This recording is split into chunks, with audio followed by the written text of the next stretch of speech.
저는 또 다시 여기로 내려가야 되니까요. 예전에 서울에서 수련 받을 때 95년 이전에 수련을 받고 95년에 소록도를 갔는데 수술할 장비가 없어가지고 여기 한림대 강남성심병원까지 그 장비를 가지고 갈 때는 그때는 배를 타고 왔거든요.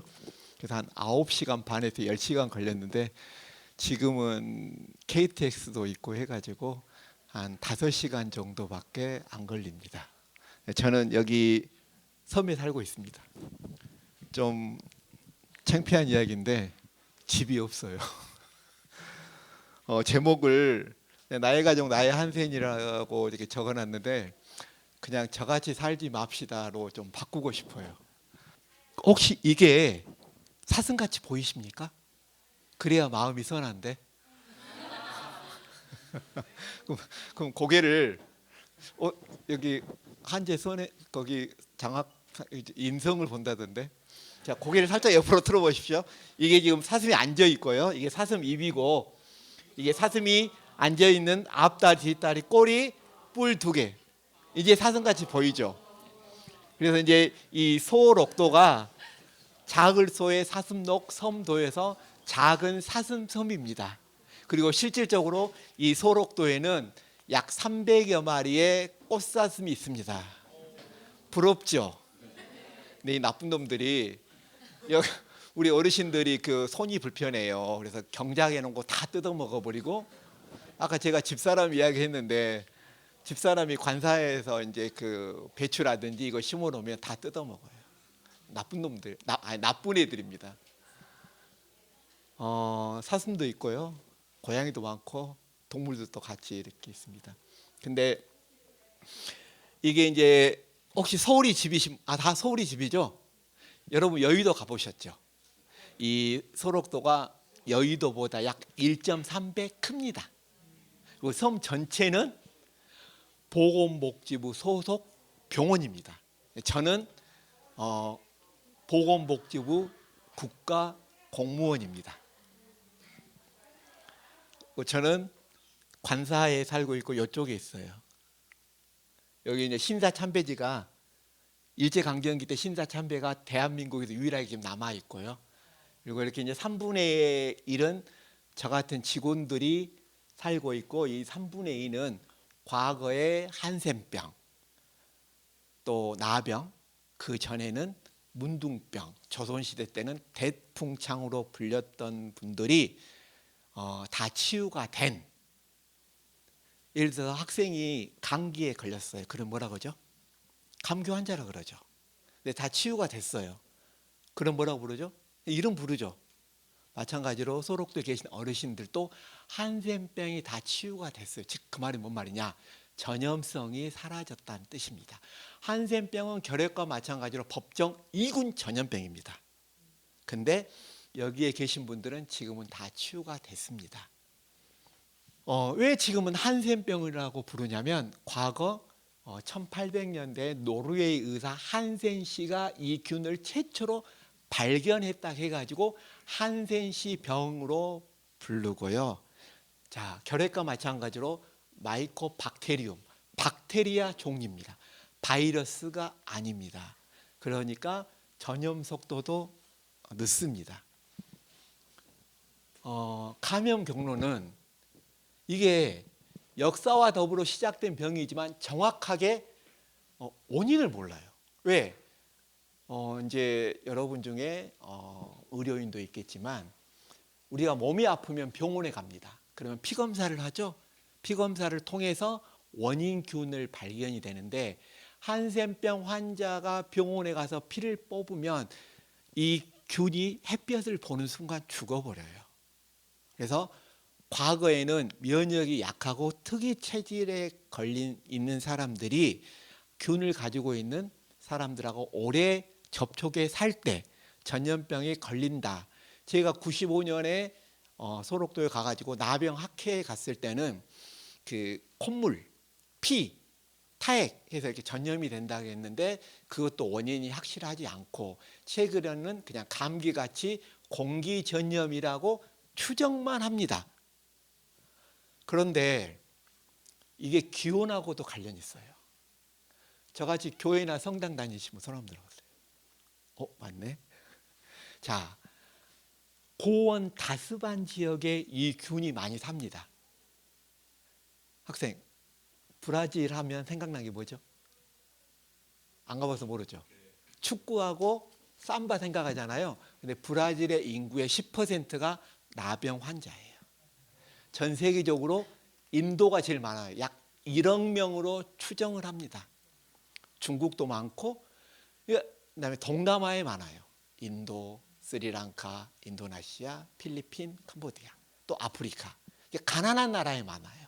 왜? 면역이 약하니까. 그래서 이제 다른 질환은 몸이 아프면 바로 증상이 나타나는데, 이 한센병이 정말 나쁜 게 뭐냐면 증상이 잘 안 나타납니다. 짧게는 3년, 길게는 5년이라고 해놨는데 최소 장기가 60년이 넘어서 나타나기도 합니다.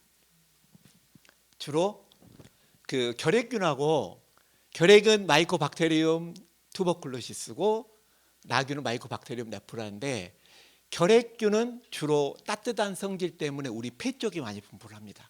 근데 한센병은 차가운 성질 때문에 말초에 많이 분포를 해요.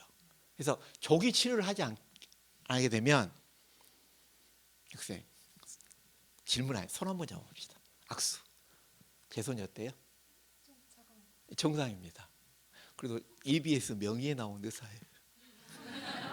미안합니다. 교만해서. 자, 이렇게 감각을 없애버려요. 그래서 그 뜨거운 것을 맨손으로 잡아도 감각이 없다 보니까 화상, 뻔을 입고, 여러분 지금 겨울이라 다 양말 신고 다니죠? 그 발에도 감각이 없다 보니까 맨발로 다니다 보니까 동상이 걸려서 이렇게 자르다 보니까 아예 손이, 이제 손하고 발하고 똑같습니다. 쳐져 버리거나, 그 다음에 저는 이렇게 이제 힘이 좋아서 이렇게 잡을 수 있잖아요. 잡을 수가 없어요. 하수가 돼가지고. 그 다음에 갈고리 손이 있다든지.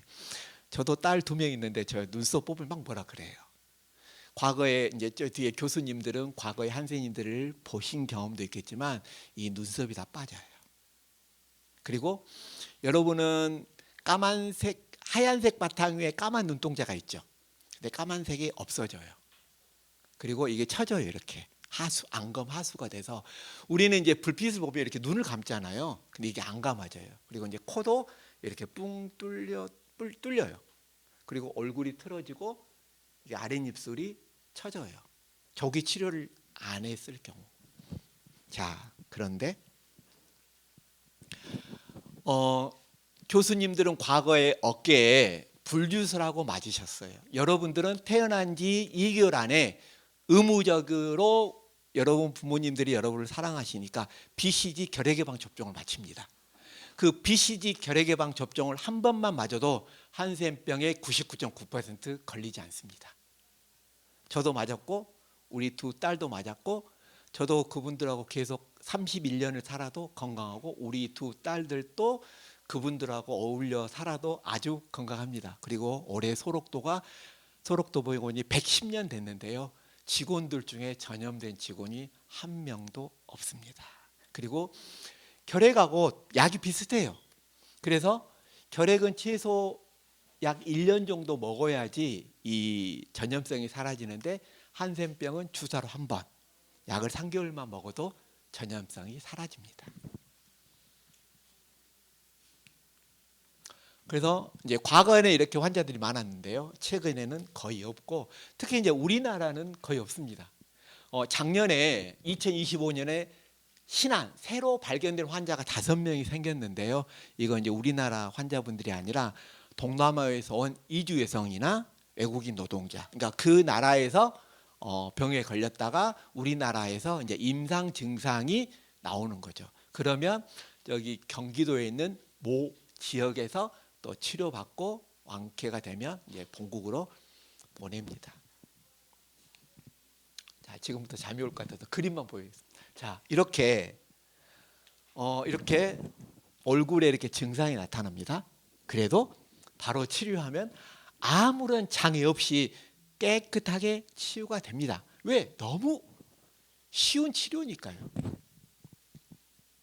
자, 이렇게 얼굴하고 팔에 이렇게 균이 있더라도 치료하면 깨끗하게. 자, 그런데 이게 역사와 더불어 시작된 병인데 저 같은 의료인이 두려움 때문에 접근을 안 하고 치료를 안 합니다. 한센병 치료약은 우리나라에 처음으로 1948년에 미 군정에 의해서 들어왔고, 그리고 이게 DDS라는 약이 들어와서 그때 처음으로 약을 복용을 하고, 이제 이게 치료 효과가 아주 좋았습니다. 이 말은 뭔 말이냐? 1948년까지는 우리나라에 치료약이 있었다 없었다? 없었다. 전 세계도 마찬가지입니다. 그리고 이 DDS라는 약이 부작용이 생겨요. 그래서 결핵약이랑 같이 해서 세 가지 약을 병행하다 보니까 1980년 중반부터 WHO 세계보건기구에서 대한민국은 한센병 치료국으로 인정을 합니다. 근데 그 전에 저 같은 의료인들이 한센에 대한 진료를 안 하다 보니까 이렇게 손이 갈고리 손이 된다든지 아예 이렇게 이게 굳어버려요. 이제 이 어르신은 아까 얘기했듯이 감각이 없다 보니까 계속 뜨거운 것을 이렇게 하다 보니까 화상을 입어가지고 이렇게 자르다 보니까 이렇게 됐습니다. 자, 이렇게 안면이 기형이 있고요. 제 영역에서 이렇게 아랫입술이 쳐져버립니다. 손도 이런데 여러분 아까 식사 포크질, 젓가락질, 숟가락질 했죠? 우리 어르신들 아까 그 손 보셨죠? 어떻게 식사하겠습니까? 고무줄로 해가지고 여기다 숟가락 껴가지고 이렇게 해서 드세요. 그럼 불편하겠죠? 이렇게 해서 들어도 또 아랫입술이 이러다 보니까 이게 다 흘러내려요. 여러분이 제 입장이라면 보면 마음 안 아프겠습니까? 이 어르신이 제가 소록도 갔을 때 1995년 4월 23일 첫 외래에 오신 어르신이에요. 이거 안면 기형도 있어서 이제 수술도 합니다. 자, 그러면 왜 이렇게 이분들은 차별을 받았나? 자, 아까 저같이 교회나 성당 다니시면 성경책에 잘못된 번역을 합니다. 한센병, 나병, 과거에는 성경에서 문둥병이라 했는데 이렇게 이런 질환은 하나님이 준 벌이다, 부정한 병이다, 이렇게 낙인을 찍어버리기 때문에 우리 무리와 더불어 살 수가 없습니다. 또 과거의 유럽에는 내가 나병에 걸렸다, 그런 이제 이렇게 외부인이 오잖아요. 그러면 종을 칩니다. 딸랑딸랑 접근하지 말라고. 그리고 과거에 한센병, 나병에 걸린 환자들은 길거리 가잖아요. 돌멩이로 던져서 죽여도 합법. 또 십자가에 처형을 시켜도 합법. 전염병 역사책에 보면 원래 유럽에 한센인들이 많았어요. 그쪽에 고온 다습하잖아요. 그 예전에 포르투갈에서는 한센병 환자들을 태우고 인근 섬으로 갑니다. 배로. 근데 선장과 선주가 밤에 배에 구멍을 뚫고 본인들은 빠져나가고 한센인들은 전부 수장을 시켜버립니다. 근데 지금은 유럽에 한센병 환자가 없어요. 질문, 왜 없겠습니까? 잘 살아서? 네, 그것도 있습니다. 근데 과거에 유럽에 패스트가 한번 휙 지나갔을 거예요. 아마 여러분 혹시 유럽 갈 일 있으면 오스트리아를 가게 되면 패스트 그 치료됐다는 공덕비도 있더라고요. 패스트도 면역이 약한 사람이 걸려서 죽거든요. 과거에 패스트가 힘을 가면서 한센병 환자들이 면역이 약한 사람들이 걸린다고 그랬죠. 그때 패스트와 더불어 다 돌아가셔버린 거예요. 그래서 지금은 유럽에는 거의 없어요. 지금도 한센병에 걸리면 치유가 됐더라도 가족들과 같이 못 살고 이제 그 산속이나 또 그분들만 모여 사는 집단을 이루고 삽니다.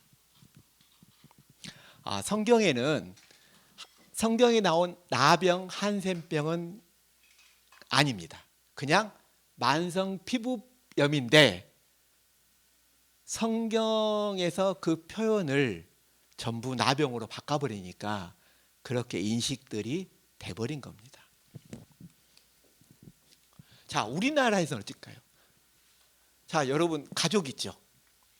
이 가족이 싫다고 호적에서 파버리면 어때요? 말이 안 되죠. 근데 과거에는 입영 걸리잖아요. 호적에서 파버렸어요. 그리고 혹시 무슨 동에 살아요? 그러니까 아무튼 이 친구가 노원구에 산다고 합시다. 동은 잘 몰라서. 근데 그 동에서 사는데 이 집안에 한센병 환자가 있다. 그럼 그 동네 사람들이 데모를 합니다. 같이 못 살겠다고. 그래서 쫓겨납니다. 여러분, 이건 과거만 그런 게 아니에요. 지금도 그래요. 가끔 소록도에 있으면 연락이 옵니다. 옆 동네에 한센병에 과거에 걸렸는데 치유된 사람이 있는데 같이 살아도 됩니까? 문의 옵니다. 같이 살아도 돼요. 그리고 여러분들은 지금 다 대학생이죠?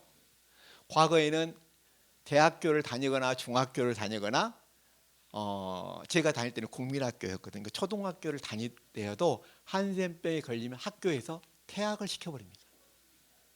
자, 오늘 행사가 오늘이 있어서 천만다행인데 다음 주에 있었으면 제가 못 옵니다. 왜? 소록도 병원에 의사가 없다 보니까 제가 야간 당직을 봐야 됩니다.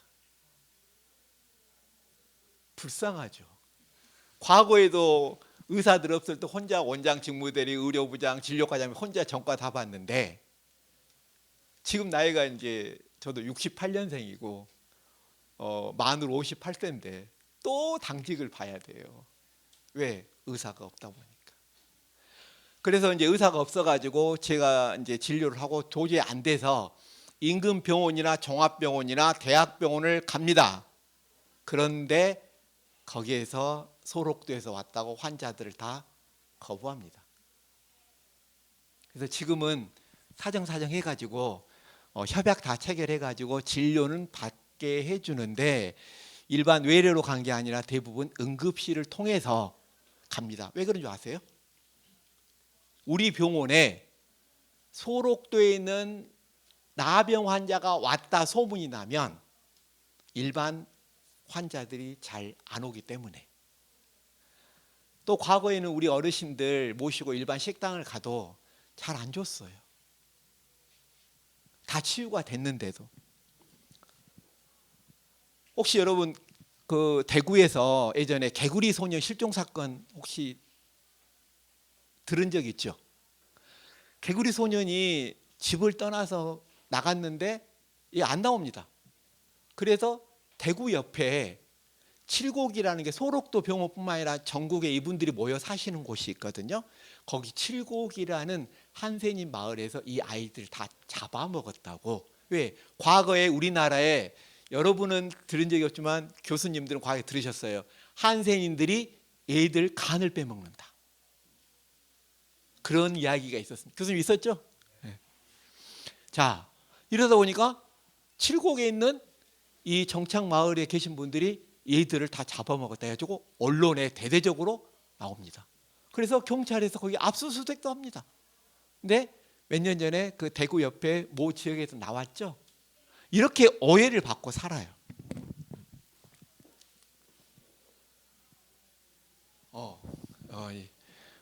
자, 이분들이 이제 왜 소록도 병원이 올해 110년이 됐냐면 일본이 그 조선 총독부령에 의해 가지고 소록도에 한센인들 다 이렇게 그 강제로 이주를 시킵니다.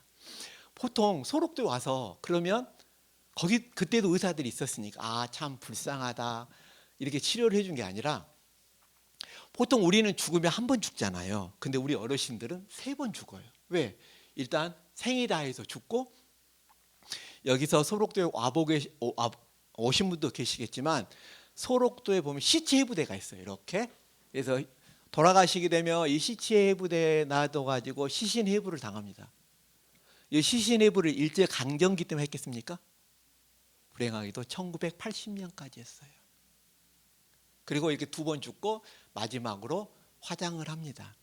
일반 사회에서는 3일장을 하거든요. 근데 우리는 빠르면 그냥 새벽에 돌아가시면 그날 바로 화장하고 그 다음에 좀 늦으면 1박 2일 하는데 과거에는 가족들한테 연락을 해도 그 안 오기도 하다 보니까 바로 당일에 이렇게 화장을 합니다. 다음. 아차 죄송합니다. 자, 그리고 우리 어르신들이 약 80%가 기독교고 20%가 카톨릭이에요. 근데 일제 강점기 때는 여기가 또 신사가 있었어요. 신사를 거부하면 이 감금실에 넣는다든지 또 강제 노역이 힘들어 도망간다든지 그러면 잡혀온다든지 또 병원의 규율을 어길 경우는 이 감금실이 지금도 있습니다. 여기 넣어가지고 하루에 17, 8시간을 두드러 팹니다. 그러면 여기 들어가면 어떻게 됐어요? 대부분 죽거나 또 장애가 돼서 나오겠죠. 자, 요 바로 옆에가 제 관사고요. 아직도 이렇게 신사 참배지가 대한민국에서 유일하게 남아 있습니다. 자, 그리고 이렇게 강제로 이게 이제 사또라는 친구인데 채찍을 맞으면서 강제로 그 건물이라든지 공원을 조성을 합니다. 이 돌의 이름이 죽어도 가는 돌입니다. 왜? 이게 나무를 빼가지고 여기다 넣어서 옮기는데 몸이 불편해서 이렇게 깔릴 수가 있잖아요. 그럼 우리는 어찌죠? 사람을 먼저 구하죠. 근데 그냥 갑니다. 그럼 돌아가시잖아요.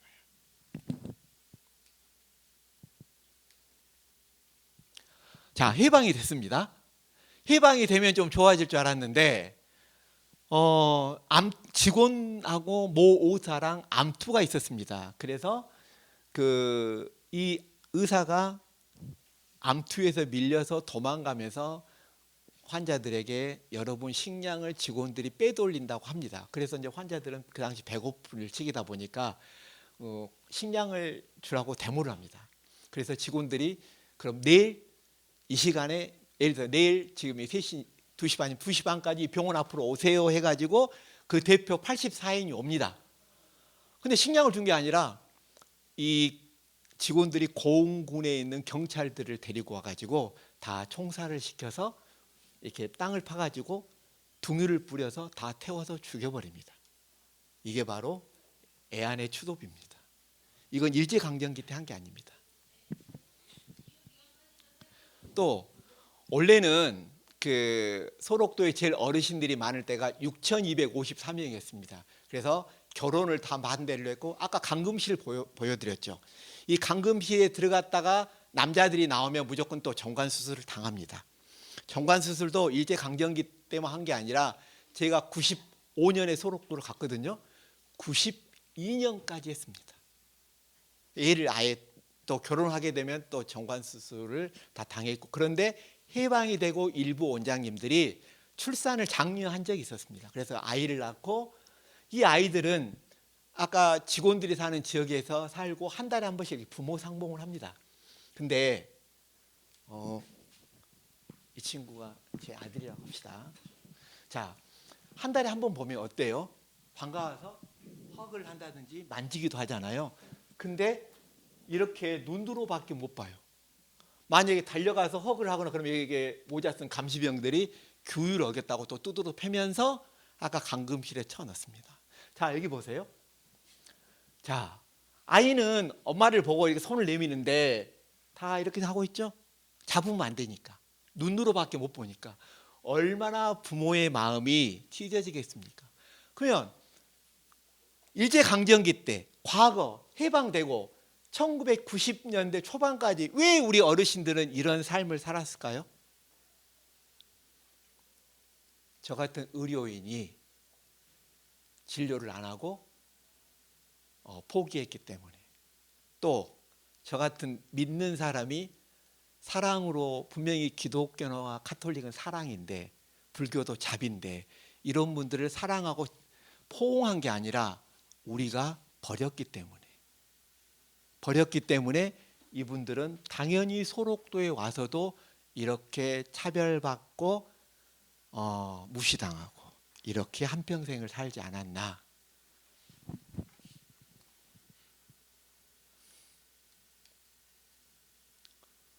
물론 이제 다른 진료도 많이 하지만 갔더니 이렇게 처지신 분들이 거의 한 4,500명이 있었어요.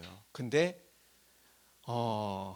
제 전공이 치과파대 구강 아간면외과거든요. 근데 이렇게 올리는 수술을 한 케이스가 전 세계적으로 한 케이스도 없어요. 물론 저기 벨기에 의사가 입술이 처지니까 여기 아래 턱에 있는 근육하고 축두골에서 내려온 근육을 묶어버려요. 그러니까 티스푼도 안 들어가는 입이 쬐깐해져요. 그러니까 이제 먹기도 더 불편한 거예요.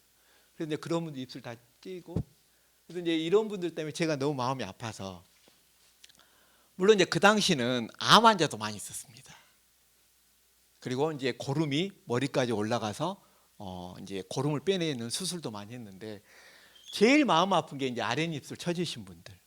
그래서 문헌이 없어서 기도하고 해가지고 약 7시간에 걸쳐서 이렇게 수술을 하니까 붙었어요. 붙죠? 너무너무 감사한 게 뭐냐면, 일단 식사할 때 안 흘려도 되고, 이렇게 커피를 마셔도 안 흘리겠죠. 그게 제일 감사했고요. 이게 이제 브라질 세계 나병학회 가서 이제 케이스 보고도 한 겁니다. 과거에는 이렇게 열심히 진료를 했는데 지금은 진료보다는 이렇게 이제 마을 가서 커피도 마시고 이렇게 대화 많이 하고 있습니다. 제일 좋은 게 뭐냐면, 이분들이 저를 이제 뭐 의사, 의료부장 생각 안 해주고 그냥 아들로서 생각해 주니까 이게 저의 소록도의 삶이 성공하지 않았나. 특히 이제 병실에 계신 분들도 외롭거든요. 그래서 이제 2층 로비로 내려와 가지고 커피도 마시고 또 조용필 오빠 노래도 불러주고 또 이렇게 삽니다. 이제 정땡땡 어르신인데, 제가 또 고구마 튀김을 좋아하거든요. 한쪽 손 놓고 이거 이렇게 3개밖에 없는데, 아침에 새벽기도 갔다 오신 다음에 맞아, 우리 어부장이 고구마 튀김 좋아하지 해서 이렇게 고구마 튀김 해서 같이 먹기도 합니다. 가운 입고 있으니까 의사 같죠? 정말 진료하고 수술도 합니다. 노는 것만 아니에요. 그래서 이제 어느 정도 소록도에서 수술도 다 끝나고 해서 이제 달달이 50만 원씩 돈을 모아가지고 이렇게 이제 2005년부터 베트남, 필리핀, 몽골, 캄보디아 좀 한센인 마을이라든지 이제 쓰레기섬 진료를 갑니다. 참고에 이게 이제 좀 아빠 속을 많이 긁어낸데, 이렇게 이제 베트남 한센인 마을이고요. 자, 이 베트남 어르신인데 제가 이게 손을 한번 잡고 있지 않습니까? 그랬더니 이분이 처음부터 팍 손을 떼는 거예요. 왜 떼세요? 했더니 우리는 사람 취급도 못 당해요. 이게 사람으로 인정을 안 해준다 이거예요. 그래서 뭐 그러시냐고. 그래서 이제 손을 잡고 찍었더니 자기가 이 시설에 들어와 가지고 거의 한 50년이 넘었는데 사람 손은 처음 잡아봤답니다. 그러니까 대한민국뿐만 아니라 전 세계적으로 우리 한센병에 걸렸다가 치유되신 분들은 이렇게 차별과 편견을 당하시는 것 같아요. 증상들은 다 비슷해요. 이렇게 이제 또 한센인들이 좀 외진 곳에 힘든 곳에 다 살고 있고요. 여기 인도입니다. 여러분 나는 신발이 딱 한 컬레, 저는 2컬레 있거든요. 운동화 하나 구두. 자, 나는 딱 이렇게 2컬레밖에 없다. 그럼 나는 3컬레 이상이다. 제가 왜 이걸 해놨냐면, 우리나라는 이제 연세 드신 분들이 병력자가 많거든요. 다 치유가 돼가지고. 근데 인도에는 얘기들이 어린아이들 환자가 많아요. 왜? BCG 접종을 시켜야 되는데 거절하고 WHO 세계보건기구에서 한센병 치료약을 나눠줍니다. 무료로. 싸니까. 이게 한 알에 한 3원 4원밖에 안 해요. 나눠주는데도 중간 관리자들이 이것도 이분들한테 팔아요. 이게 사겠습니까? 안 먹고 살지. 그래서 인도 같은 경우는 어린 한센인들이 많다 보니까 여기 한 의사가 나는 우리 아이들을 위해서 이렇게 신발을 만들었다. 왜? 한센병에 걸리게 되면 여러분 그 바늘로 여기 찔러면 아파요, 안 아파요? 무지 아프죠. 근데 손등 찔러도 아프잖아요. 못이 여러분 발을 찔렸다 생각해 보세요. 엄청 아프잖아요. 근데 그런 감각을 몰라요. 감각을 못 느끼기 때문에. 그래서 이런 아이들을 위해서 이렇게 신발을 만들었다 이렇게 자랑을 하세요. 제가 왜 이 이야기를 하냐면 한센병은 정말 치유가 잘 되는 병입니다. 단 우리 편견 속에서 사라져야 될 병입니다. 이게 과거에는 한센병이었는데 지금은 이 병이 어떻게 바뀌었냐면 왕따. 예를 들어서 이 이 친구가 이 친구의 친구를 좋아합니다. 별로예요? 자, 그러면 이 친구의 둘이 또 이제 친구라고 합시다. 그러면 이 친구가 이 친구에서 좋은 이야기를 하게 되면 자연스럽게 두 친구도 이 친구를 좋아합니다. 그러겠죠? 근데 아무런 이유 없이 이 친구의 친구를 막 욕하고 비판하고 막 그래요. 그럼 자연스럽게 두 친구도 이 친구를 미워하겠죠? 그게 과거의 한센병이었습니다. 여러분, 소록도에 계신 어르신이나 여러분이나 저는 다 똑같습니다. 그러죠? 다 소중하고 귀하고 또 하나님이 아름답게 만드셨어요. 다만 과거의 이분들은 저 같은 의료인들이 적극적으로 치료하고 약을 개발을 안 했기 때문에 이렇게 증상이 있을 뿐이지 이분들도 나에게 또 이분들 가족들에게는 다 정말 소중한 분입니다. 그래서 여러분들도 이제 대학생이고 앞으로 이제 사회생활을 할 건데 나랑 생각이 틀리다고 나랑 뭐 외모가 틀리다고 절대 차별하거나 편견의 마음을 일이라도 가졌으면 안 될 것 같아요. 왜 그러냐면 자기가 상대방을 무시하면 상대방도 자기를 무시합니다. 근데 여러분이 상대방을 존중하고 사랑하면 그 상대방도 여러분을 존경하고 사랑합니다. 어떻게 보면 제가 이제 4월 23일이면 만 31년이 되거든요. 그래서 가끔 그런 질문을 받아요. 이 소록도에 계신 어르신들 마음을 다 아냐고. 근데 저는 그렇게 답을 해요. 내가 이 병을 걸리지 않았기 때문에 이분들의 마음을 다 알 수는 없습니다. 그러잖아요. 내가 동질환을 안 겪었기 때문에. 그러나 이분들의 아픔을 그냥 공유하려고 노력은 합니다. 처음에 소록도를 간다니까 어머니께서 그때 말기암이셨어요. 네가 미쳤냐 그랬어요. 내 눈에 흙이 들어가면 가라. 근데 이제 대학 다닐 때, 고등학교 다닐 때부터 좀 이런 데 가서 일을 하고 싶었었고 수련을 받을 때 이 언청이가 있었어요. 언청이가 여기 이제 안 붙어서 태어날 때 하거든요. 언청이를 딱 태어나면 모든 사람들이 엄마한테 손가락질합니다.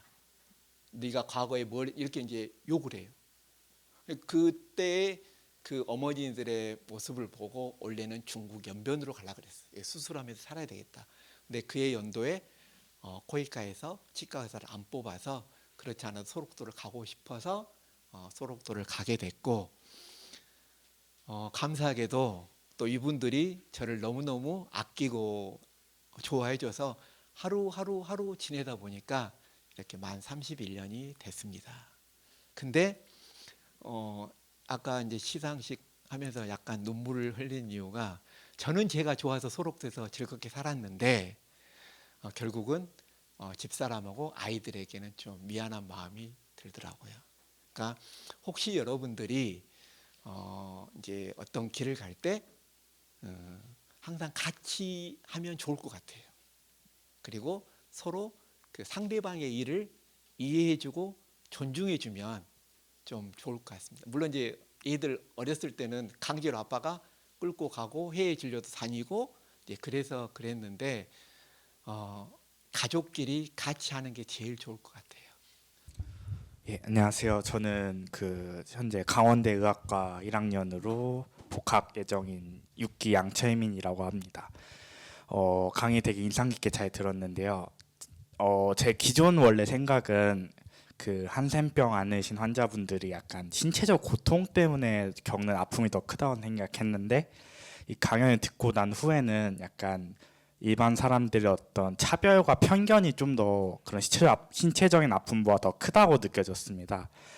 이런 상황에서 물론 의료인으로서 그분들의 어떤 신체적 불편함을 해결해 드려야 되는 건 당연하지만 이러한 차별과 편견까지는 어떻게 하면은 약간 의료인으로서 그분들에게 도움을 줄 수 있을지에 대해서 의료인의 역할에 대해서 좀 궁금해서 질문을 드리겠습니다. 같이 해주면 될 것 같아요. 뭐냐면 제가 수술을 하고 그 당시 이제 없는 돈 사비 틀어서 틀리도 해드리고 그런데 우리 어르신들이 절대 고맙습니다 말 안 해요. 에? 수고하시겠네요. 정말 그 말이 듣기 싫었어요.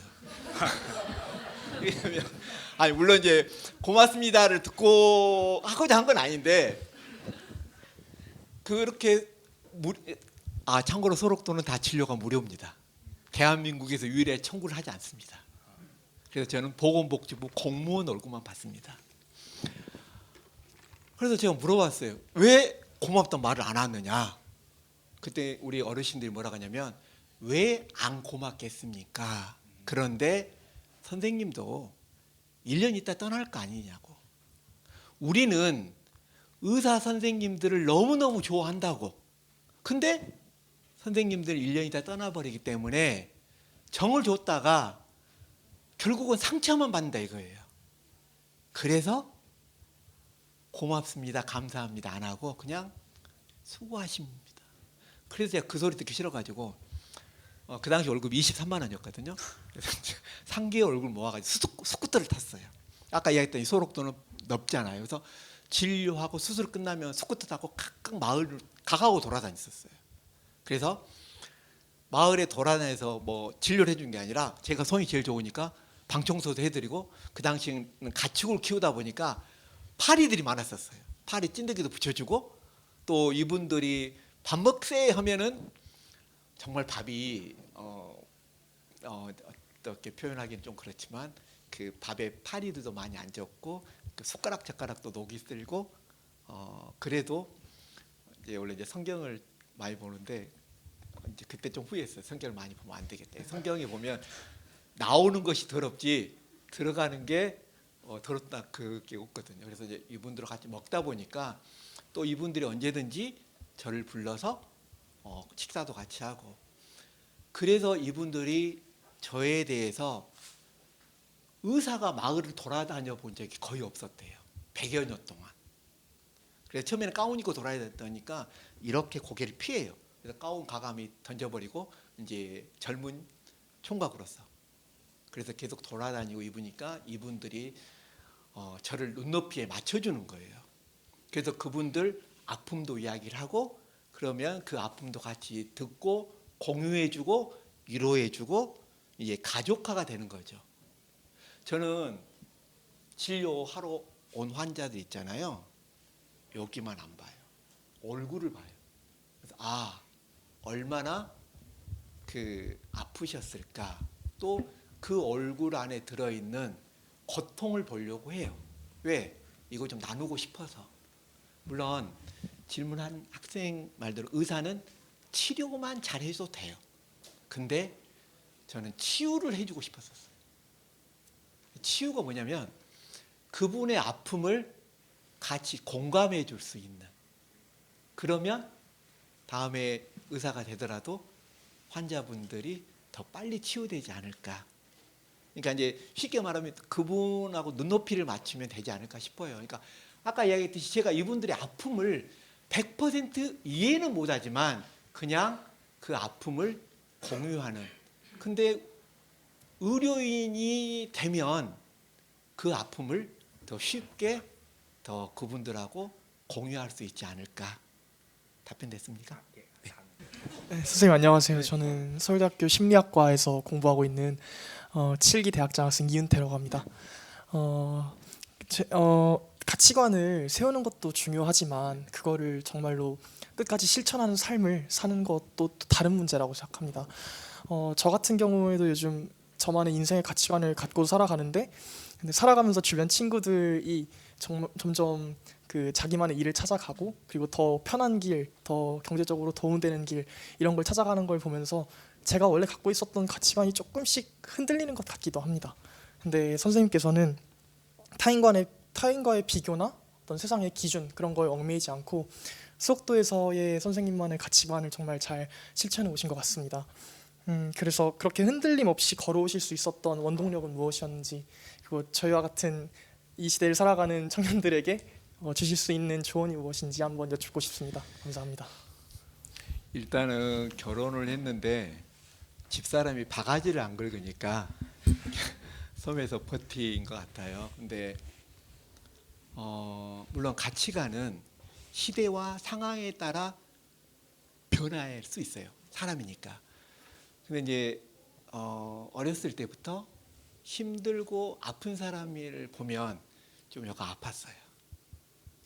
그래서 내가 가지고 있는 달란트, 기술, 재능을 가지고 이분들에게 어떻게 하면 조금이라도 그 완벽한 치유가 아니더라도 도움이 될 수 있을까? 물론 이제 완벽한 치유는 이제 하나님의 손길이 가장 필요하겠지만, 그래서 다가가는 거예요. 물론 돈이 없어가지고 집사람 출산할 때 자연분만을 할 줄 알고 자연분만비만 놔뒀는데 집사람이 좀 몸이 약해서 수술을 하다 보니까 돈이 좀 많이 들어간 적이 있었어요. 근데 이제 저도 치과 의사인데 돈 많이 벌었으면 이렇지는 않았을 건데, 또 아이들이 제가 교만하면 EBS 명인을 나온 다음에 아빠 개업을 하면 좀 어떨까. 아이들의 소원은 중고등학교 때 학원 과외를 해보는 게 소원이었어요. 근데 저는 EBS를 정말 사랑합니다. 그러니까 이제 이렇게 흔들리는데, 물론 이제 어머니께서도 말기암이었고 내 눈에 흙이 들어가면 가라. 근데 아무리 젊었을 때 저는 그런 데 가서 살 거예요 했는데 어머니가 그런 말을 할 때는 또 흔들리잖아요. 근데 이제 본심은 변하지 않는 것 같아요. 어머니를 설득하는 거예요. 그러면 제가 소록도를 가서 다른 의사들 1년, 거기서 1년만 근무하면 원하는 곳 어디든지 갈 수 있으니까 1년만 하고 오겠습니다라고 하고 가는 거예요.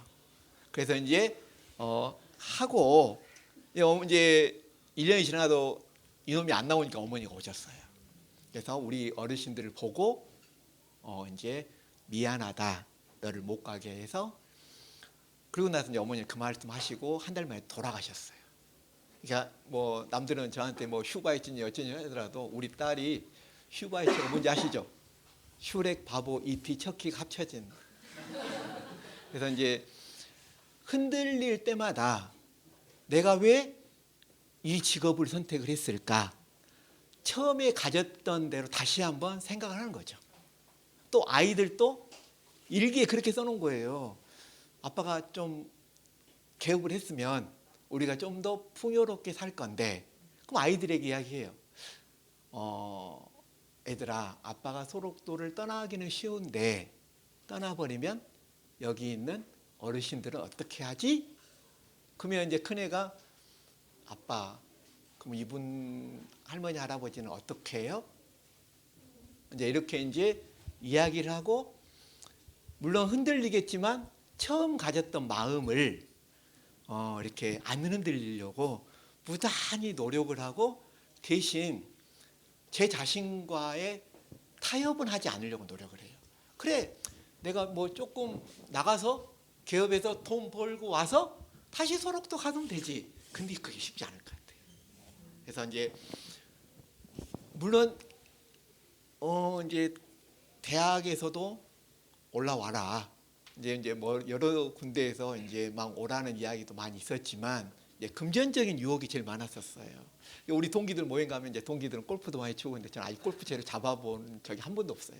근데 이제 그런 건 이제 그 농담이고, 타협을 하되 본질은 안 꺾이려고 무단히 그 노력을 하죠. 그리고 또 기도를 하고. 그래서 이 마음 속에 항상 그 긍휼의 마음을 가지려고 노력을 해요. 그리고 흔들리지 않도록 일단 기도하고, 이런 이야기하면 집사람이 성질 내거든요. 답변 됐나요? 네, 감사합니다. 네.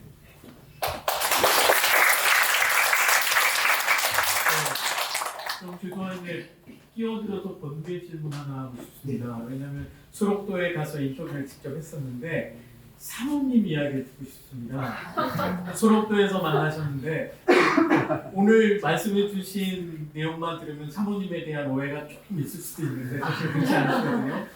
실은 이제 얼굴에 구강암 환자가 있었어요. 그래서 이제 구강암 환자가 있다 보니까 음식 먹기도 힘들고 냄새도 정말 심했었어요. 그래서 이제 왜 이런 것을 대학병원에 안 보냈느냐, 이제 간호사들한테 뭐라 했죠. 근데 소록도 환자 안 받아요. 제가 이제 은사님이 서울대학교 치과대학 구강외과를 나오신 분이어가지고 제가 이제 서울대학교 치과대학으로 전화를 했습니다. 그래서 오 선생님 소록도 있잖아. 네. 그러면 거기서 그냥 진료해. 그래서 저는 하루 7, 8번씩 여기에서 나온 이물질을 계속 진료하고 치료를 합니다. 근데 그 윤땡땡 어르신이 저를 정말 싫어해요. 왜냐면 아프니까 치료가.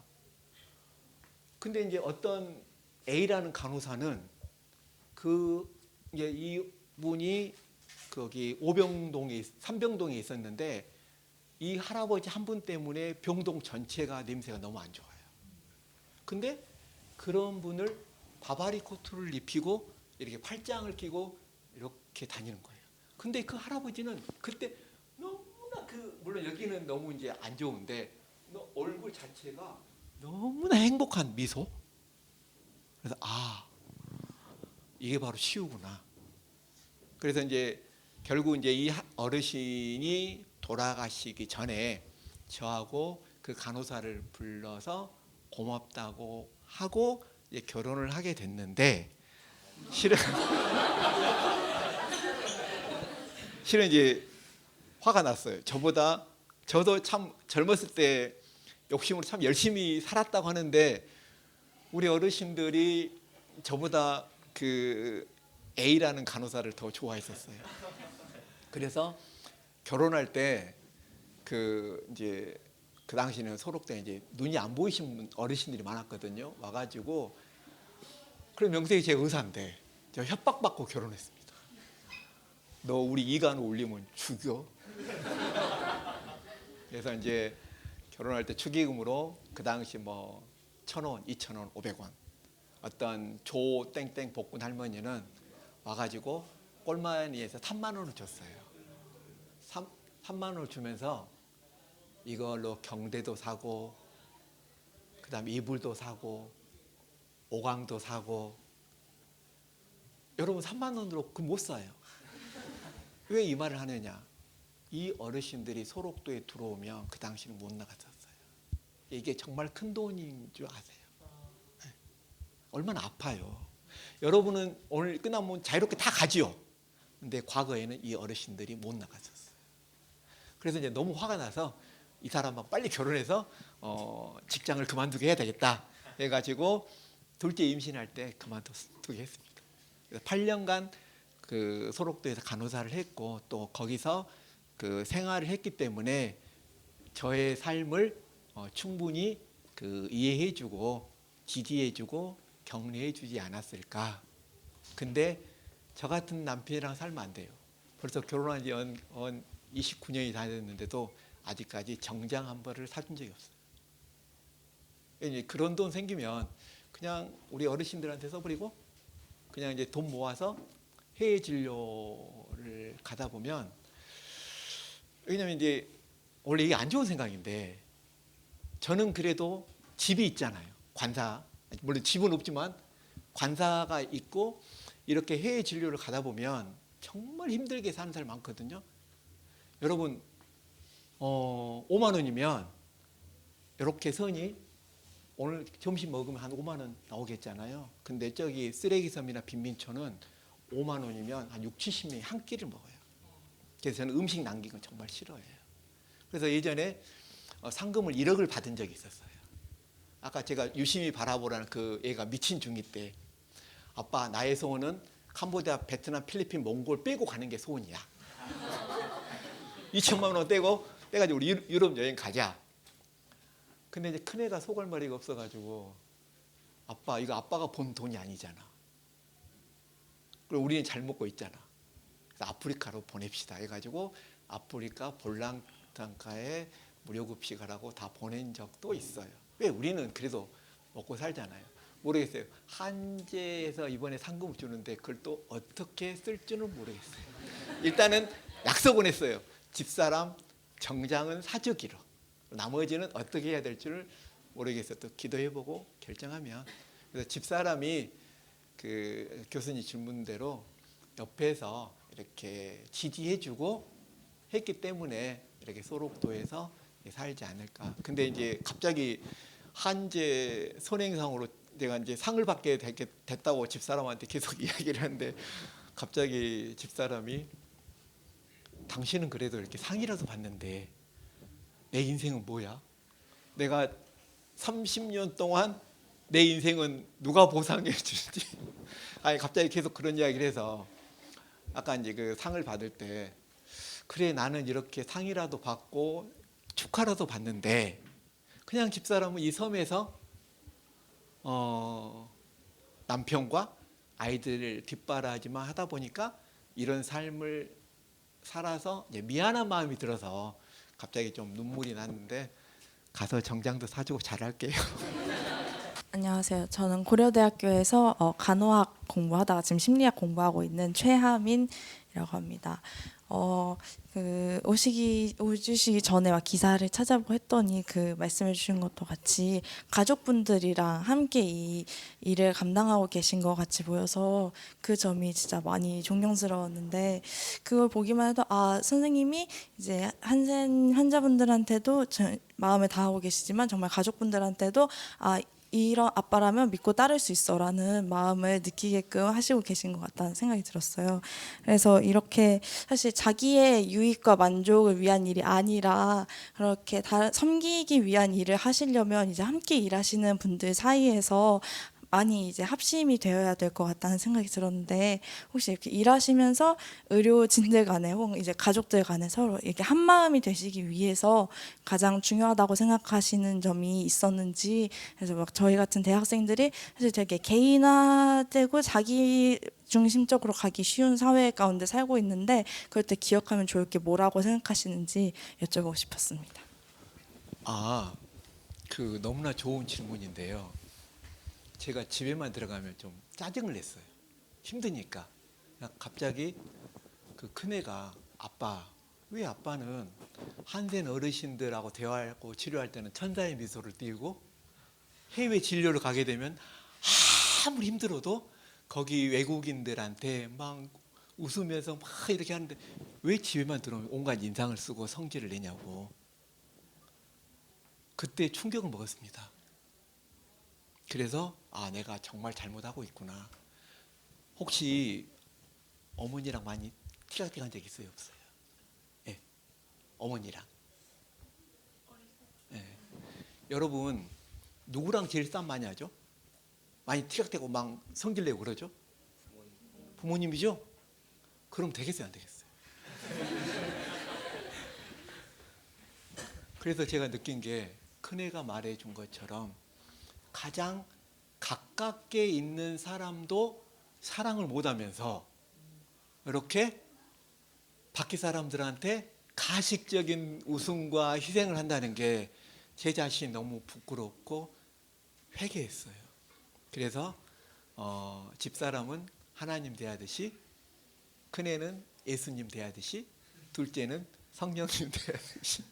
일단 내 가족을 사랑을 해야지 밖에 가서 우리 같이 일을 하자 해놓고 하자면 우리하고도 화합이 안 되는데 뭐 같이 해? 실패할 것 같아요. 그래서 항상 나랑 가깝게 있는 가족들, 또 여러분들 같으면 학생 동료들, 또 교수님들, 또 이제 같은 재단, 이게 이제 장학생들, 이 가깝게 있는 사람을 먼저 사랑을 하게 되고 이해를 하게 되면 어떤 일을 할 때 기꺼이 같이 합심해서 선을 이룰 수 있는 과정이 훨씬 쉽지 않을까. 물론 애들이, 큰애가 8살, 둘째가 6살 때부터 해외 진료를 다녔었어요. 너무 힘들어요. 뜨거운 날이고 맨날 비 오고 우리가 뭐 이제 뭐 대한항공이나 아시아나항공을 타러 간 게 아니라 싼 거 타야 되니까. 그래서 이제 싼 걸로 가고 숙소도 하루에 10,000원짜리로 자야지 진료하고 남은 돈 한 200~300은 무료급식 하라고 드려야 되기 때문에 그런 환경이. 그러니까 그때는 몰랐었어요. 화장실이 없는 데까지 데려갔었어요. 근데 지금은 이제 좀 2010년 이후에는 화장실 없는 데는 혼자 가요. 화장실 있는 데는 이제 다 여자다 보니까 화장실 없는 데는 혼자 가고 있는 데는 같이 데려가요. 근데 이런 것도 제가 그 전에는 얘들이 어렸을 때는 강제로 가자 하면 얘들이 이제 아빠의 강압으로 갔는데 어느 순간부터 이제 튕기는 거예요. 아빠는 거기서만 하고 우리한테는 함부로. 그걸 이제 반성하고 아이들과 집사람을 어떻게 하면 이제 경제적으로는 많이 도와줄 수는 없지만 가능하면 대화도 많이 하려고 하고 집사람도 이해하려고 노력하고. 제일 좋았던 게 아이들이 이제 소록도 바로 옆에가 녹동이라는 읍인데 그쪽에서 학교를 다녔을 때 아빠가 이제 다리로 데려다 줘야 되니까요. 그래서 다리 건너서 데려다 줄 때 대화를 많이 했던 것 같아요. 그래서 딸들도 이해하게 되고. 그래서 협력해서 하려면 먼저 상대방을 존중하고 이해를 해줘야지 어떤 일을 할 때 수월하게 되지 않을까. 집사람은 그래요. 나 정장 안 사줘도 돼. 나만 힘들게 하지 마. 이렇게 이제 그 말이 맞는 것 같아요. 그래서 앞으로 어떤 일을 하실 때 특히 이제 간호학도 하고 심리학도 하는, 저는 심리는 모르는데 사람 심리가 그런 것 같아요. 내가 당신을 좋아해주고 사랑해주면 상대방도 더 여러분을 사랑하고 이해해주고 그러지 않을까. 그래서 이 질문 때문에 제가 고민을 참 많이 했었어요. 받아보고 그래, 협력해서 같이 하려면 뭐가 좋을까? 그래, 가장 좋은 것, 이게 제 생각입니다. 자기랑 제일 가깝게 있는 사람부터 사랑해야 되겠다. 그래서 혹시 오늘 집에 가면 여러분들 부모님 있으면 특히 아들들 가서 아버지 사랑합니다 하고도 한번 해주시고, 어머니한테 가서 어머니 사랑합니다 해서 하고도 한 번씩. 혹시 안 할 사람 손 한번 들어보세요. 꼭 오늘 하셔야 됩니다. 예. 안녕하세요. 전 충남대 의대에 다니고 있고 한재 8기 장학생 추평강이라고 합니다. 일단 그 친구는 다음에 소록도 오겠네. 이미 군필이어가지고 지원할 수 있어요. 생각해 보겠습니다. 일단 질문이 너무 길어서 일단 보면서 질문 드리겠습니다. 저도 어릴 때부터 의료 선교를 꿈꾸고 의대에 들어왔습니다. 누군가의 손길이 꼭 필요한 곳에서 의사로 살아가고 싶다는 마음이 분명했고 그 꿈이 제 진로 선택의 가장 큰 이유였습니다. 그러나 막상 의대에 와서 생활을 하다 보니 현실적인 고민들이 점점 커지기 시작했습니다. 안정적인 삶, 경제적인 문제, 주변의 기대, 그리고 제 스스로의 욕심까지 더해지면서 처음에 품었던 이상이 생각보다 쉽게 흔들릴 수 있다는 것을 느꼈습니다. 봉사와 헌신의 길이 이상적이 아름답게만 보였던 시절과 달리 지금은 그 선택이 얼마나 많은 것을 포기해야 하는 일인지도 조금씩 알게 되었습니다. 그래서 한편으로는 제 마음이 약해진 건 아닌지 아니면 현실을 제대로 보기 시작한 건지 스스로에게 묻게 됩니다. 선생님께서는 소록도에서 오랜 시간 한센인 환자분들과 함께 하시며 진료를 이어오셨고 동시에 해외 의료 봉사도 많이 하신 걸로 알고 있는데 그 시간 동안 흔들림 없이 한 길을 걸어오실 수 있었던 가장 큰 원동력이 무엇인지, 그리고 이상과 현실 사이에서 갈등했던 순간은 없으셨는지 여쭤보고 싶습니다. 선생님의 선택을 가능하게 했던 가치나 신념 혹은 결정적인 계기가 있었다면 듣고 싶습니다. 그 제일 첫 번째 글에 올라와가지고 제가 소록도에서 저는 헌신이라 말 안 하거든요. 그냥 즐겁게 재미있게. 자, 제가 소록도에서 31년간 환자를 보나 학생이 다음에 의사가 돼서 환자를 볼 때 대충 볼 거예요? 아니죠. 대충 볼 거예요? 최선을 다해서 볼 거잖아요. 똑같다고 생각을 해요. 그러다가 약간 이제 여유가 있네? 그러면 저는 이제 공무원이니까 1년에 22일 연가를 쓸 수가 있어요. 근데 이제 개업을 할 경우는 이게 쉽지가 않아요. 그러니까 삶은 절대 똑같아서는 안 돼요. 다 각자의 방법이 있으니까. 예를 들어서 나는 개업을 해서 돈을 많이 벌겠다. 그래서 그 번 돈의 일부를 이렇게 이제 한재 재단 같이 사회 공헌으로 쓰겠다. 예를 들어서 제가 이제 600이 되면 해외 진료를 간다 그랬잖아요. 그럼 이제 남은 돈이 한 2, 300밖에 안 돼요. 그럼 큰애가 그래요. 아빠, 차라리 개업을 해가지고 이렇게 진료봉사 올 때 1,000만 원씩 주면 그게 더 낫지 않겠냐고. 그러잖아요. 진료는 일주일에서 10일인데 더 많은 돈을 주게 되면 더 이 아이 사람들이 더 많이 먹을 수도 있고. 그러니까 1억을 아프리카에 줬더니 볼랑당카에 있는 학생들 400~500명이 1년간 무료급식을 할 수가 있어요. 근데 제가 공무원이기 때문에 1억 원을 줄 수가 없는 거예요. 또 예를 들어서 개업을 할 때 어느 환자들한테 최선을 다하고 또 시간이 나면 옆에 그 뭐 쪽박촌이라든지 이런 데 가서 또 시간을 내서 이렇게 진료해 주는 것도, 그러니까 헌신과 봉사의 차이점은 그냥 오는 분들 최선을 다해서 자기의 일을 해주고, 또 어떤 의료인이 아니더라도 자기 영역에서 최선을 다하고, 저는 그 뭐 고장 나면 변기 고장을 고치지도 못해요. 근데 집사람은 그건 잘해요. 그러니까 이걸 인정하는 거예요. 그러니까 각자의 삶에서 최선을 다한 다음에 시간이 남으면 그 뭐 좀 나의 어떤 재능을 베푼다든지. 자, 이발사가 있잖아요. 어느 손님들 열심히 이발해 줘요. 돈 받아요. 그러면 시간 남으면 옆에 어떤 쪽박촌 노인들 가서 이발해 준다든지, 아니면 그 본 돈으로 그분들에게 맛있는 것을 대접한다든지. 저는 이거나 제가 소록도에 31년 산 거나 저는 다 똑같다고 봐요. 하나도 다르다고 생각해 본 적이 없습니다. 그러니까 전국에 있는 많은 의사들이 어느 환자들 최선을 다하잖아요. 여러분 내일에서 병원 갔는데 한 1시간 기다렸는데 의사 얼굴 5분 보면 기분 좋아요, 안 좋아요?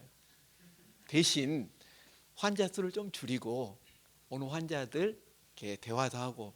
이제 저는 어떤 걸 하냐면 이게 딱 진료를 끝나잖아요. 그럼 이제 손을 잡고 문을 열고 그 가면서 나갈 때 항상 제가 90도로 인사해요. 와주셔서 감사합니다. 그리고 환자분들 이름을 불러줘요. 그리고 지금 어떻게 부르냐면 이제 한 80대 90대신 분들은 그냥 누나라고 불러요. 그리고 남자 환자분들은 형님이라고 불러요. 왜? 좋아하시더라고요. 그러니까 자기가 순간순간 이런 것도 환자가 행복해 하잖아요. 그러면 어떤 예를 들어 이제 슈퍼 가게를 한다. 그러면 손님들 오면 문 열어주면서 아유 안녕하세요 하고, 힘들더라도 밝은 미소로, 또 나갈 때 밝은 미소로 찾아주셔서 감사합니다 하면 이 사람이 힘든데 이 슈퍼 주인이 밝은 미소로 주게 되면 그 사람의 상처도 치유해 줄 수가 있잖아요. 그러니까 어떤 특별한 것을 한다 해가지고 봉사 헌신이 아니라 그냥 자기 주어진 일에 최선을 다하고 또 그 남은 시간은 옆으로 살짝 고개도 둘러보고 아 저기 가서 뭐 이런 일을 해볼까 또 하면 되는 거고 또 자기가 전기 기술이 있으면 또 이제 쪽박촌 가게 되면 이제 연세 드신 분들이 힘들잖아요. 그럼 이런 것도 좀 수리해주고 이 자체가 아름다운 삶이라고 저는 생각을 해요. 꼭 내가 뭐 사회에서 좋은 일이다 이게 아니라 이런 뭐 교사를 하고 있다고 생각합시다. 그러면 그냥 아침에 출근해 가지고 애들만 가르치고 끝난 게 아니라 아이들을 보면서 아 저 아이가 뭐 아픔이 있나? 그럼 상담을 하면서 위로도 해주고 그 어떤 아픔도 공유하고 아니면 좀 시간 남으면 그 아이 집이 가서 뭐 방문도 해주고 이런 것들이 정말 저는 참 봉사라고 생각을 해요. 꼭 의료가 아니라 자기가 어떤 영역에서 할 때 그 달란트를 꼭 자기 만족에 위해서 쓰지 말고 같이 그 나누면 정말 그게 좋지 않을까 싶어요. 안녕하세요. 저는 12기 한재 장학생이자 서울대 의예과 입학하게 된 노경민이라고 합니다. 일단 앞에서 말씀해주신 내용을 듣고 그냥 저도 이제 소록도를 이제 고등학교 때 봉사활동으로 이제 세 차례를 방문을 했었는데, 네 그때 항상 지금 이제 오동찬 선생님께서 말씀하신 그런 내용을 들으면서 얼마나 환자분들을 이렇게 진정으로 생각을 하시고 그 다음에 가족분들까지도 이렇게 고려하시는 걸 봤을 때 정말 좀 훌륭하시고 되게 본받고 싶다는 생각이 많이 들었습니다.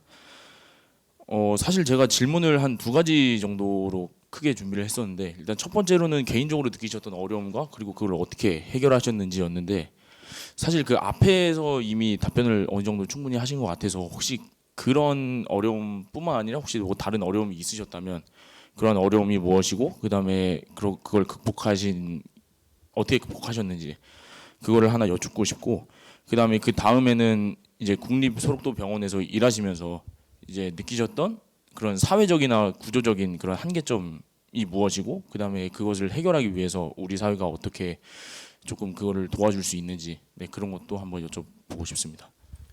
물론 이제 힘들 때는 항상 좀 기도를 하고 있거든요.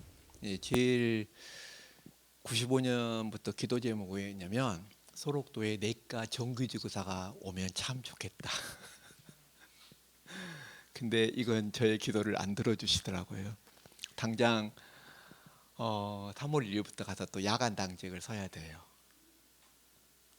그래서 의사들이 이렇게 없는 게 제일 힘들고, 그렇다고 해서 제가 손 놓고 있을 수는 없잖아요. 그래서 인근 종합병원, 대학병원 협약을 해가지고 그나마 그 진료를 다닐 수 있게 해주고, 상황이 어렵다고 그냥 내일만 해야지 그러면 안 될 것 같아요. 물론 이제 제가 진료 과장만 하면 진료만 하면 되는데 의료 부장을 하다 보니까 의료부가 전체가 뭐냐면 모든 진료과, 약제과, 간호과, 뭐 물리치료실, 방사선 이걸 다 관리를 해야 돼요. 그러면 제일 우선이 그러면 의료부장으로서 환자에게 최우선적으로 해야 되는 게 뭐냐? 의사가 없다? 그러면 의사 없다고 손 놓고 있어야 되나? 복지부 가가지고 없는 공보위라도 데려오려고 사정합니다. 또 인력이 없을 때는 인사혁신처를 간다든지 기재부에 가가지고 또 이렇게 따옵니다. 자, 또 일반직 의사들은 월급이 한 400, 500밖에 안 돼요. 예를 들어서 노경민 학생이 이제 전문의가 됐어요. 그럼 저기 소록도 가서 월급 한 300, 400 받고 가서 할래요? 하면 어떻겠어요? 고민되겠죠. 예. 그래서 이걸 어떻게 할까 해가지고 의사직을 계약직으로 바꿨어요. 그래서 계약직으로 바꾸게 되면 저보다 한 400 정도를 더 받을 수가 있어요. 한 1,000만 원 정도 해줄 수 있어요. 이런 것들을 의사를 어떻게 확보할까가 아니라 어떻게 하면 우리 한센 어르신들이 편안하고 지속적으로 진료를 할 수 있는가를 고민하고 생각을 하는 거죠. 그러니까 자기 위치가 지금 어디에 있나? 그러면 내가 왜 이 학문을 공부를 하고 이제 여러분이 직장이 됐을 때 왜 내가 이 직장에 들어와서 이 일을 하지? 그러면 가장 누구를 위해서 하는가? 기업 같은 경우도 사장을 위해서 하는 게 아니잖아요. 아, 이걸 내가 연구를 하고 발명을 하면 누가 좋을까? 결국 국민들이 좋은 거잖아요. 그러면 뭐 회사와 국민들을 위해서 내가 무엇을 할 것인가? 나는 지금 소록도 있기 때문에 어떻게 하면 우리 한센 어르신들을 좀 편안하고 좀 지속적으로 진료를 할 수 있을까? 약사가 또 없었어요. 아무리 의사들이 처방해도 약사가 없으면 약을 줄 수가 없잖아요. 그래서 또 전국 돌아다니면서 약사도 또 데리고 오는데 현 공무원 월급으로는 약사를 맞출 수 없기 위해 이것도 계약직으로 전환시켜 가지고 제 월급하고 비슷한 수준으로 또 이렇게 바꿔 가지고 모시고 오는 거예요. 그러니까 에이 나는 내 일만 하면 되지 이런 생각을 가져도 좋지만 어떤 조직에 몸담게 되면 내가 과연 이 조직에서 이 조직원들과 구성원들을 위해서 어떻게 하는 게 최선인가를 생각을 하게 되면 훨씬 더 아까 처음 이야기했듯이 그러면 그걸 노력하게 되면 직원들이 더 협력해서 더 일이 잘 되지 않을까. 올해 소록도가 110년 됐다 그랬잖아요. 예전에 의사들 부족하고 인력들 부족해도 또 꺼역꺼역 또 갔거든요. 또 이번에도 갈 거라고 생각을 해요. 항상 기준을 저는 이제 진료하는 사람이기 때문에 항상 환자를 먼저 봐요. 그리고 환자를 중심으로 놓고 그 옆에 이제 협력해야 될 조직원들을 생각하는 거죠. 두 번째 질문은 됐죠. 아까도 얘기했듯이 힘들 때는 이제 어쩔 수 없어요. 기도해요. 주님 하나님께 나 도저히 힘들어서 못 하겠습니다. 지혜 좀 주세요. 이 환자들 불쌍하죠. 모든 기준은 저는 한센인이에요. 어르신들 힘들잖아요. 지혜 주세요. 도와주세요. 그럼 또 지혜도 주시고 또 길도 주시고 해서 또 그 길로 하되 이게 조금이라도 우리 어르신들에게 도움이 된다면 이제 최선을 다하죠. 예를 들어서 공중보건의가 한 명밖에 없어요. 전국 300여 곳으로 가야 돼요. 그러면 저는 이제 우리 어르신들을 생각하기 때문에 복지부 가서 그 한 명이라도 데려오기 위해서 거기서 계속 날을 새요. 그래서 이제 데리고 와요. 근데 이런 일도 재밌게 해야 돼요. 감사하면서 아씨 내가 이거 해야 돼?